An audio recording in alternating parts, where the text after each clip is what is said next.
நித்தியம். எல்லாத்துக்கும் ஒரு வித்தியாசமான அர்த்தம் உண்டு. அப்படி பார்க்கும்போது நான் கண்ட வழி என்னன்னா, எத்தனையோ பேர் நமக்கு வழிகாட்டுறவங்க எத்தனையோ பேர் இருக்கிறாங்க. நாம் நமக்குள் ஆசைப்படுகிற வழி, நாகரிக வழியை நாம் தெரிந்து கொள்கிற வழி பார்க்கிறோம். நமக்கென்று ஒரு ஸ்தானம் வந்த ஒரு போது நாம் மற்றவர்களுக்கு ஒரு போதிக்கிற ஒரு வழியை செய்தவர்களாக இருக்கின்றோம். இந்த தினத்தில் நான் ஒரு சின்ன யூடியூப் வார்த்தையை பார்த்தேன். அதில் என்ன, ஒரு அவிசுவாசி அவர் அந்த படத்தை எடுத்து எனக்கு அனுப்பிச்சிருந்தார். அனுப்பிக்கும் போது அவனவன் எவ்வளவு செலவு பண்ணுறானோ அதுக்கு தகுந்தபடி தான் அவனுக்கு கிடைக்கும். எவ்வளவு நீ நிலத்தில் சப்ளை பண்ணுறியோ அந்த அளவு தான் உனக்கு கிடைக்கும். 1000 ரூபாய் செலவு பண்ணால் 1000 ரூபாய் தான் உனக்கு கிடைக்கும் என்பதாக ஒரு பெரிய தேவ மனுஷன் சொல்வதை குறிக்கோள் காட்டி, எவ்வளவு செலவு பண்ணியோ அவ்வளோதான் உனக்கு கிடைக்குமா, இதுதான் தேவன் காட்டிய வழியா என்று ஒருத்தர் கிண்டல் பண்ணி எனக்கு செய்தி எழுதியிருந்தார். எனக்கு தலை சுத்திடுச்சு. நான் இதுக்கு மேலே பதில் சொல்றதுக்கே இல்லை. ஏன்னா நான் படித்த வேதத்தில் பெரிய பணக்காரன் கொண்டு வந்து போட்ட காணிக்கையை விட இந்த 2 பைசா போட்ட கிளவி கொள்ளப்பட்டதாக நான் பார்த்தேன். அப்போ நான் அதற்கு என்ன பதில் எழுதியே ஆகணும். ஏன்னா அவன் ஒரு அவிசுவாசி, அவன் அதை கமெண்ட் பண்ணுறான். அப்போ நான் பதில் என்ன எழுதுனேன்னா, தேவனுடைய வசனத்தை தெளிவான முறையில் சொல்வது பிரதிபலிக்கவில்லை என்பதாக நான் பார்க்குறேன். தேவனுடைய வழியை யார் காமிக்கணும்? தேவ பிள்ளைகள் காமிக்கணும். ஆனால் அவங்களே தப்பான வழியை சொன்னாங்கன்னா அதுக்கு தகுந்தபடி இருப்பதாக தான் நான் பார்க்கிறேன். இப்போ இந்த வழியை சொன்னதுன்னா, நான் தவறான வழியில் செல்வதற்கு நான் எவ்வளோ செலவு பண்ணுறனோ, நான் போடுற காணிக்கை வச்சு தான் எனக்கு ஆசீர்வாதம் கிடைக்கும் என்று சொன்னால் அது தேவனுடைய வழியாக எனக்கு தெரியல. அது நீங்கள் எப்படி நினைக்கிறீங்களோ தெரியல. இதுதான் உண்மையான வழி. அப்போ வசனத்தை பற்றி நான் பார்க்கும்போது தேவன் எனக்கு காமிச்ச வழி என்னன்னா, சங்கீதம் 77:19 உமது வழி கடலிலும் உமது பாதைகள் திரண்ட தண்ணீர்களிலும் இருந்தது, உமது காலடிகள் தெரியாமல் போயிற்று. தேவனுடைய வழி கடல்ல கூட இருக்குது, ஆனால் அது நமக்கு தெரியக்கூடாத வழிக்கு அற்புதமான ஒரு வழி. இப்பவும் கடல்ல எத்தனையோ பேர் அவருடைய வாகனத்தை, அதாவது கப்பலை செலுத்தி கொண்டு செல்கிறார்கள். அவர்கள் திசையறிந்து செல்கிறார்கள். அதற்கு எந்த விதமான தடமும் கிடையாது, அதற்கு ஒரு பாதையும் கிடையாது. திரளான செல்வத்தில் கழிவுறுப்பது போல நான் உமது சாட்சிகளின் வழியில் கழி கூறுகிறேன்.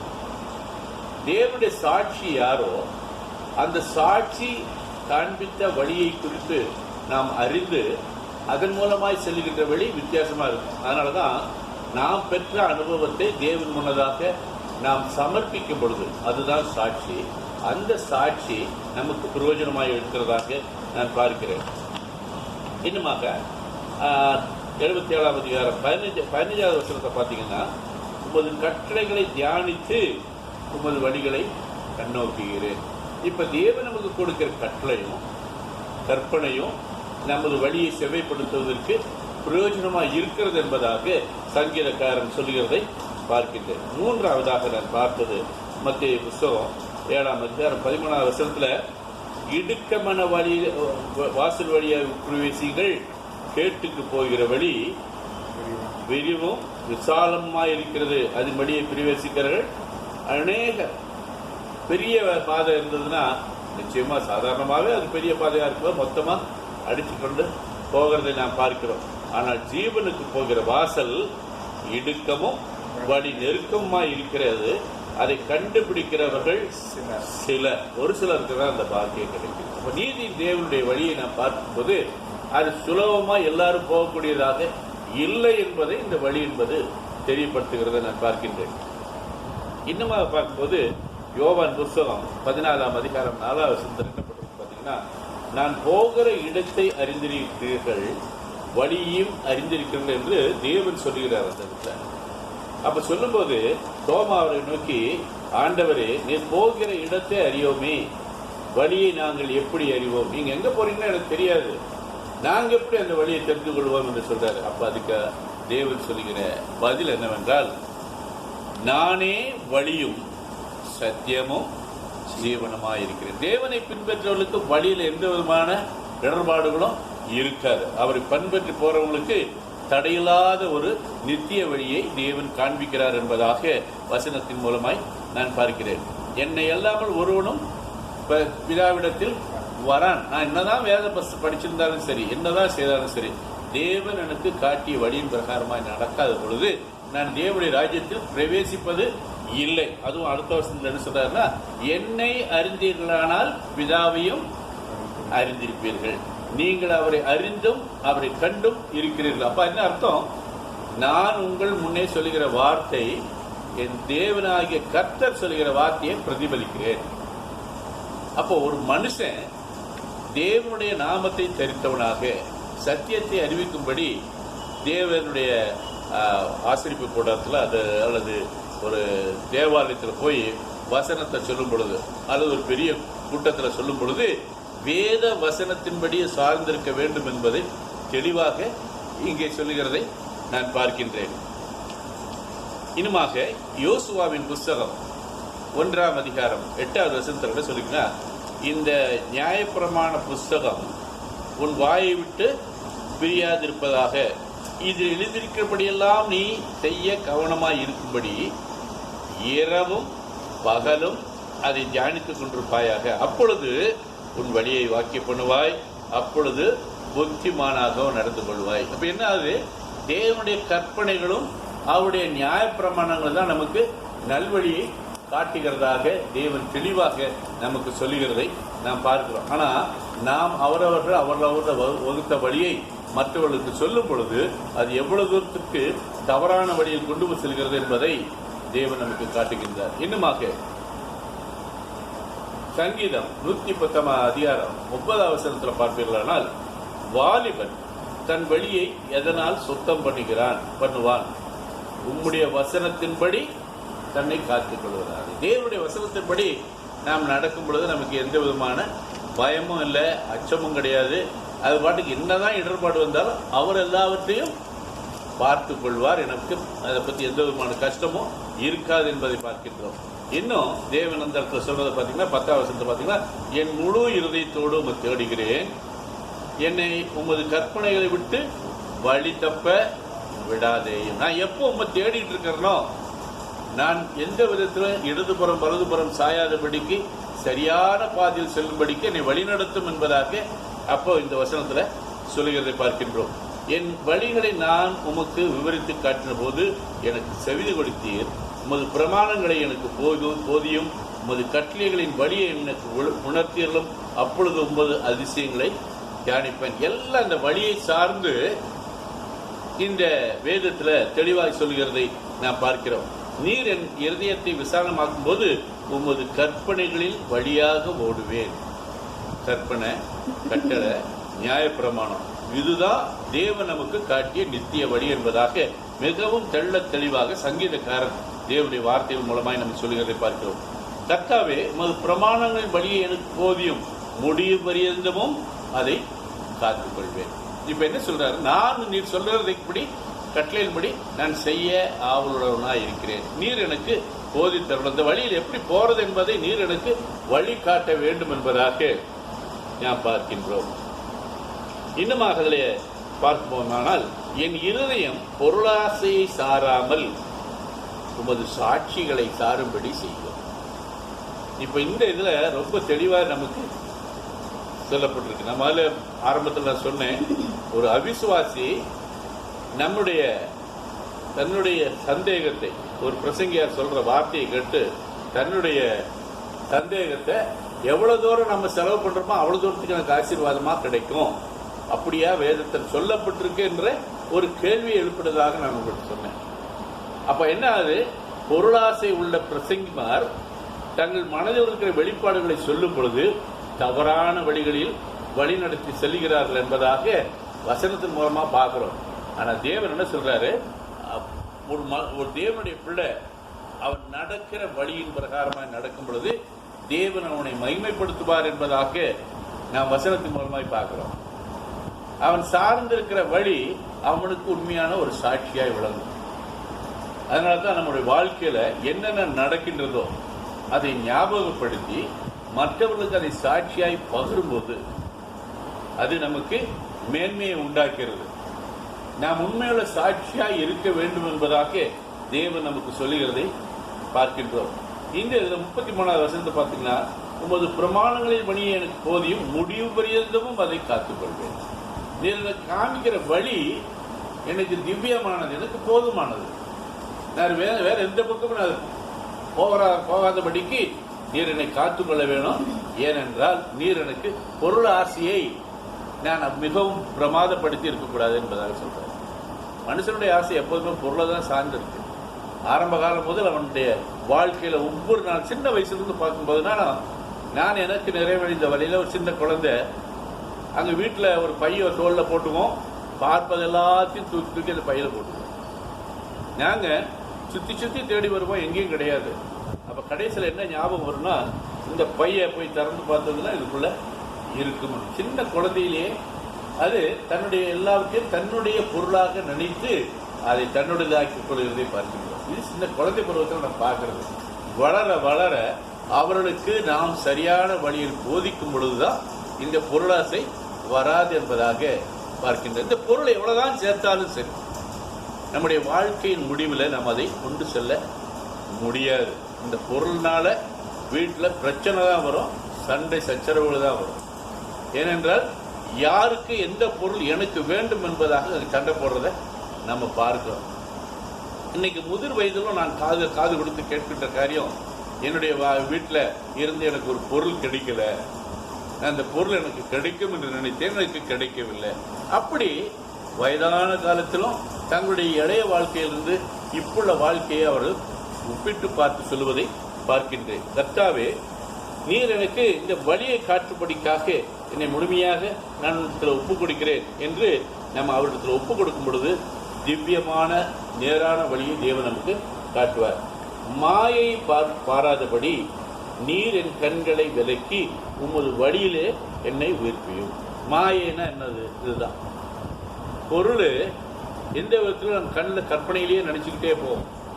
அந்த கற்பனையில நினைக்க நினைக்க அந்த காரியங்கள் நமக்கு ஆசையா தோணுது.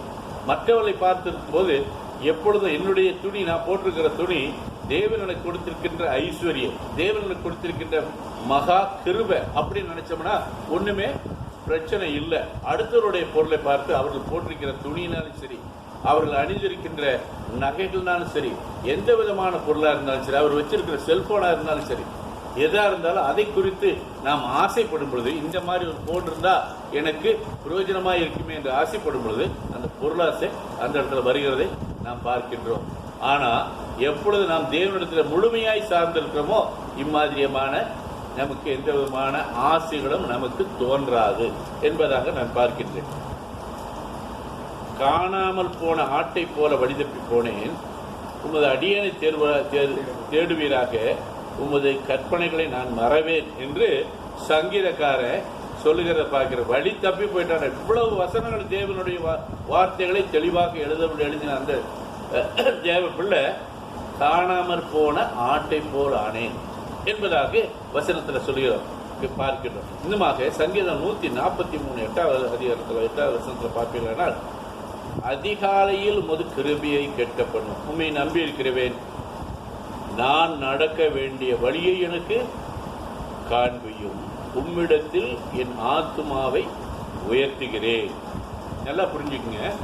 அதிகாலையிலிருந்து அந்தி வேலை வரைக்கும் நாம் பரிபூர்ணமாய் தேவனிடத்தில் ஒப்பு கொடுத்து அவருடைய வழியை சார்ந்து இருக்கும் பொழுது நமக்கு எந்த விதமான பிரச்சனையும் இல்லை.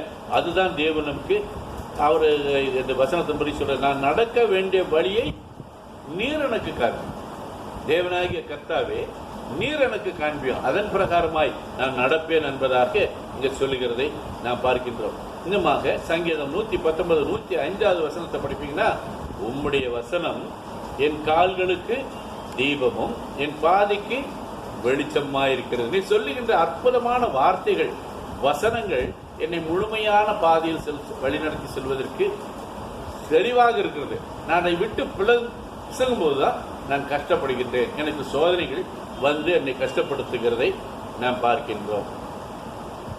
இன்னுமாக சங்கீதம் 69:1 பார்த்தீங்கன்னா, தேவனே என்னை ரட்சியும், வெள்ளங்கள் என் ஆத்துமா விட்டும் பெருகி வருகிறது. பயங்கரமான சூழ்நிலையில் நான் இருக்கின்றேன். இப்ப நான் என்ன செய்யணும்? யோபுவின் புத்தகம் 34:26 பார்த்தீங்கன்னா, அவர்கள் அவரை விட்டு பின்வாங்கி அவருடைய எல்லா வழிகளையும் உணர்ந்து கொள்ளாமல் போனபடியினாலும் ஊரில் மனுஷர் தவிக்கிறார்கள், குற்றுயிராய் கிடக்கிறார்கள். ஆத்துமா கூப்பிடுகிறது என்றாலும் தேவன் அதை குற்றமாக அவர் மேல் சுமத்துகிறது இல்லை. தேவனுடைய பிள்ளைகளுக்கு எப்போதுமே தேவன் ஆதரவாய் இருக்கிறார் என்பதாக யோபுவின் புத்தகத்தில் தெளிவாக சொல்கிறதை பார்க்கிறோம். அடிப்படை படிக்கிற, ஊரில் மனுஷர்கள் தவிக்கிறார்கள், குற்றுயிராய் கிடைக்கிறவர்கள் ஆத்துமா கூப்பிடுகிறது என்றாலும் அவர் அதை குற்றமாக அவர்கள் மேல் சுமத்துவது இல்லை. எந்த விதத்திலும் தன்னுடைய பிள்ளைகள் எந்த விதத்திலும் அவர்கள் வழி விலகி போகாதபடிக்கு தேவன் அங்கே அற்புதமாய் அவர்களை பாதுகாத்து வருகிறார் என்பதை பார்க்கிறோம். என்னமாக சங்கீதம் 18:22 பார்த்தீங்களா, கர்த்தருடைய வழியை கை கொண்டு வந்தேன், நான் தேவனுக்கு துரோகம் பண்ணியதில்லை. 39:1 பார்ப்பீங்கன்னா, என் நாவினால் பாவம் செய்யாதபடிக்கு நான் என் வழிகளை காத்து துன்மார்க்கன் எனக்கு முன்பாக இருக்கும் மட்டும் என் வாயை கடிவாளத்தினால் அடக்கி வைப்பேன். நான் பேசுற தவறான வார்த்தை துன்மார்க்கனுக்கு அவள் போட்ட மாதிரி இருக்கக்கூடாது. அதனால என்ன பண்றேன்? என் வாயை கடிவாளத்தை போல் அடக்கி வைக்கிறேன். இன்னுமாக 84:5 பார்த்தீங்கன்னா, உம்மில் பலன் கொள்கிற மனுஷன் தங்கள் இதயங்களில் செம்மையான வழிகளை கொண்டிருக்கிறவர்களும் பாக்கியவான்கள். தேவன் காட்டுகின்ற வழியின் பிரகமாய் செவ்வையான வழிகளில் நடக்கிறவர்கள் பாக்கியவான்கள். 119:15 படிப்பீங்கன்னா, உமது கட்டளைகளை தியானித்து உமது வழிகளை கண்ணோக்குகிறேன்.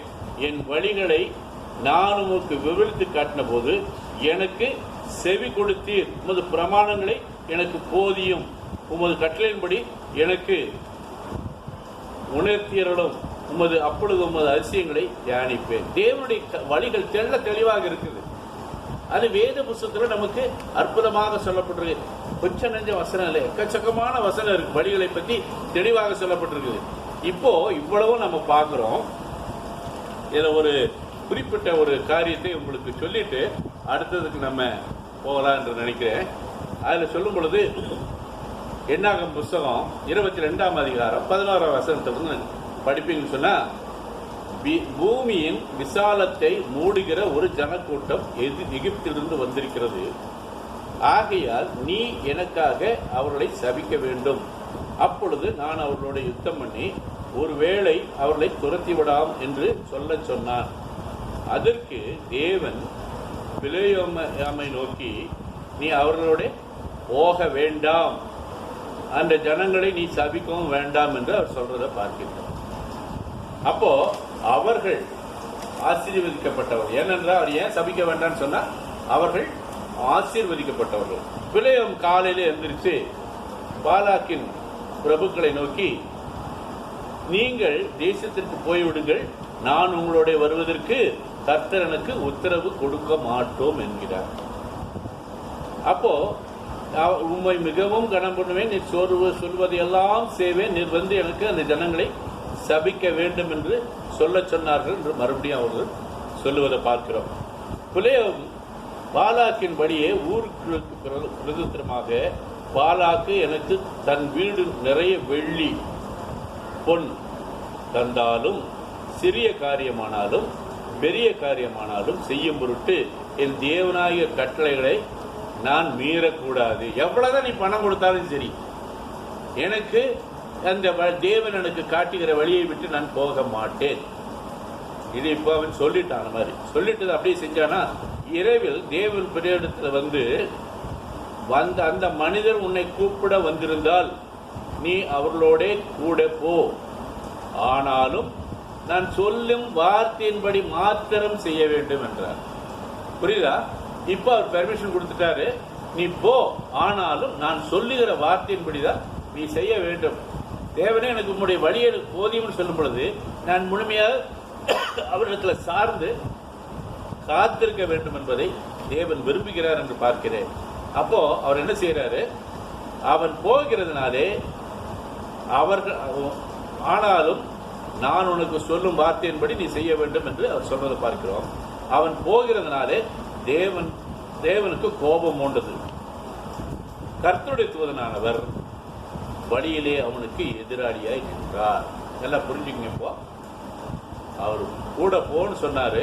ஆனா நான் சொல்ற அடுத்த வார்த்தையின் வரைக்கும் நீ போக கூடாது என்பதாக என் வார்த்தையின்படி செய்யணும் நமக்கு சொல்றத பார்க்கிறோம். இப்ப கர்த்தருடைய தூதன் போக ஆரம்பிச்சான். போன்னு சொன்னாருன்னு போய் இது பண்ண. அவர் சொன்ன அடுத்த வார்த்தையை இவன் கவனிக்கல. நான் சொல்லுகின்ற வார்த்தைகளின் மட்டும் செய்ய வேண்டும் என்று சொன்னதை அவன் கவனிக்கல. அவன் கூட போகிறத பார்க்கின்றோம். தூதரானவர் அவனுக்கு வழியில் எதிராளியாக நின்றார். அவன் கழுதையில் மேல் ஏறி போனான். அவன் வேலைக்காரர் 2 பேரும் அவனோட இருந்தார்கள். கர்த்தருடைய தூதனானவர் உரிய பட்டயத்தை தம்முடைய கையிலே பிடித்துக் கொண்டு வழியிலே நிற்கிறதை தேவைப்பள்ளதா. ஆனா கர்த்தருடைய தூதனானவர் இவன் தவறான வழியில் தான் தேவன் கொடுத்த வார்த்தையின்படி செய்யாதபடினால இவனுக்கு அது தெரியல. ஆனா கழுதை கண்டு வழியை விட்டு வயலிலே விலகி போயிட்டு ஏற்றால தூதன் கத்தியை வச்சுட்டு நிக்கிறாப்புல.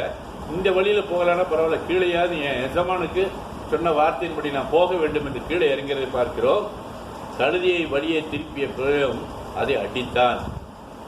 நான் சொல்ற வழியில நீ போலையே, அது நான் எப்படி விடுவேன்னு சொல்லி அவன் அடித்தான். கழுதை கர்த்தருடைய தூதனை கண்டு சுவர் ஓரமாய் ஒதுங்கி விட்டது. இப்போ தேவன் எனக்கு சொன்ன வார்த்தை என்ன? என் வார்த்தையின்படி மாத்திரம் நீ செய்ய வேண்டும் சொல்லியிருக்கு. அந்த வார்த்தையை நான் கேட்கல. ஏன் வார்த்தையை அந்த கழுதை செய்யவில்லை என்பதற்காக அடித்தான் என்று பார்க்கிறோம். என்ன இவன் மிரட்டுறதை வச்சு அந்த கழுதை ஒதுங்கி சுவரோரமாக ஒதுங்கி நிற்கிறதை காமிக்கிறாரு. இன்னமாக கர்த்தருடைய பிலோமின் காலை சோரோரகமாய் நெருக்கிட்டு திரும்பவும் அதை அடித்தார்.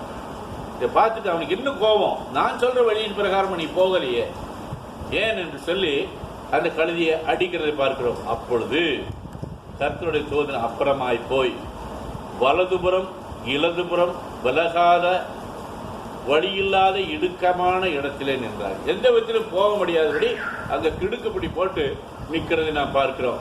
கழுதை கர்த்தருடைய தூதனை கண்டு பிலோமியின் கீழ் படுத்துக்கிட்டு கோபம் கொண்டவனாய் கழுதையை தடியினால் அடிச்சுக்கிட்டே இருக்கிறான்.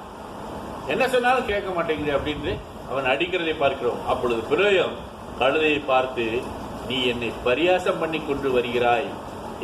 என் கையில் ஒரு பட்டயம் மாத்திரம் இருந்தால் இப்பொழுது உன்னை கொன்று போடுவேன். உனக்கு கோபம் உச்சத்தை தொட்டு விட்டது. கழுதை பிளேமையை நோக்கி, நீர் என்னை கையாண்ட காலம் முதல் இது நாள் வரைக்கும் நீர் ஏறின கழுதை நான் அல்லவா? இப்படி எப்போதினாலும் நான் உனக்கு செய்ததுண்டா என்றது. அதற்கு அவன் இல்லை என்றார். அப்பொழுது கர்த்தர் பிலோமின் கண்களை திறந்தார். அது வரைக்கும் கர்த்தருடைய தடை அவனுக்கு கண்ணில் தட்டுப்படல. தேவன் அந்த வழியை மறித்தார். எந்த விதத்திலும் போக முடியாது என்பதற்காக மறித்தார். கழுதைக்கு தெரிஞ்சது, இந்த குட்டி சரவணனுக்கு தெரியல. தன்னுடைய வைராக்கியத்தின்படி எப்படியாவது போயிடணும்னு சொல்லிட்டு அவன் முண்டு பிடிச்சு கொண்டு தேவனுடைய பிள்ளையா இருந்த போதிலும் அவன் அதில் தீவிரமாய் இருக்கிறதை பார்க்கிறோம். அப்பொழுதுதான் கண்களை திறந்தார். வழியிலே நின்று உருவின பட்டயத்தை தம்முடைய கையிலே பிடித்திருக்கிறதை தூதன் கண்டு தலை குனிந்து முகம் குப்புற விழுந்து பணிந்தார். கர்த்தருடைய தூதன் அவனை நோக்கி, நீ உன் கழுதியை இதனுடைய 3 தரம் அடித்ததென்ன? உன் வழி எனக்கு மாறுபாடாய் இருக்கிறதுனால் நான் உனக்கு எதிரியாக புறப்பட்டு வந்தேன். கழுதி என்னை கண்டு இந்த 3 தரம் எனக்கு விலகிற்று. எனக்கு விலாகாமல் இருந்திருந்தால் இப்பொழுது நான் உன்னை கொன்று போட்டு கழுதியை உயிரோட வைப்பேன். கழுதை நான் சொன்னதை கேட்குது, நீ கேட்கல. ஆனா உனக்கு மனசுல என்ன? நான் தேவனுடைய பிள்ளை, தேவனுடைய வழியின் பிரகாரமா தான் சென்று கொண்டு வருகிறேன் என்பதாக அவன் திட்டம் போட்டிருக்கான். ஆனா அவன் சொல்ற வார்த்தை, என் வார்த்தையின்படி மாத்திரம் நீ செய்ய வேண்டும் என்று சொன்ன வார்த்தையை அவன் தெரிந்து கொள்ளவில்லை. தெரிஞ்சுக்க புரிஞ்சிருந்தான்னா சில பிரச்சனை வந்திருக்காது. ஆகினால தேவன் நமக்கு காட்டும் வழி சிறப்பான வழி. ஆனாலும் நாம் சுயத்தில் நாம் வழி விலகி போகும் பொழுது, மிகவும் தடுமாற்றமான பாதையில் செல்லும் பொழுது, மிகவும் கஷ்டத்திற்குள், நிர்பந்தத்துக்குள், சோதனைக்குள், ஆபத்துக்குள் சிக்கொண்டு போகிறோம் என்பதாக இந்த வசனத்தின் மூலம், இந்த சின்ன ஒரு சாட்சி, ஒரு உபமானத்தின் மூலமா தெளிவாக தேவன் நமக்கு காமிக்கிறதை நாம் பார்க்கின்றோம். நம்முடைய வழி தேவனால் நிச்சயிக்கப்பட்டிருக்கிறது. தேவன் நமக்கு, நம்ம எப்ப தேவனை தெரிந்து கொண்டோமோ அப்ப என்ன ஆகுது, நாம் தேவனுடைய வழியின் பிரகாரமாய் நடக்க வேண்டும் என்பது தேவ சித்தமாய் இருக்கிறது. ஆனாலும் அவ்வப்போது என் மனதில் நான் என்னுடைய சக்தி, என்னுடைய பலம் என்பதாக நினைத்து கொண்டு நான் வழி விலகி போகும் பொழுது பலவிதமான இன்னல்களுக்கு ஆகிறதை கண்கூடாக இன்றளவும் நான் பார்த்திருக்கின்றேன். எந்த ஒரு காரியமானாலும் தேவனிடத்திலே அவருடைய சித்தத்திற்கு ஒப்பு கொடுத்து, ஆண்டவரே நான் இதை செய்வது உமக்கு சித்தமா? அந்த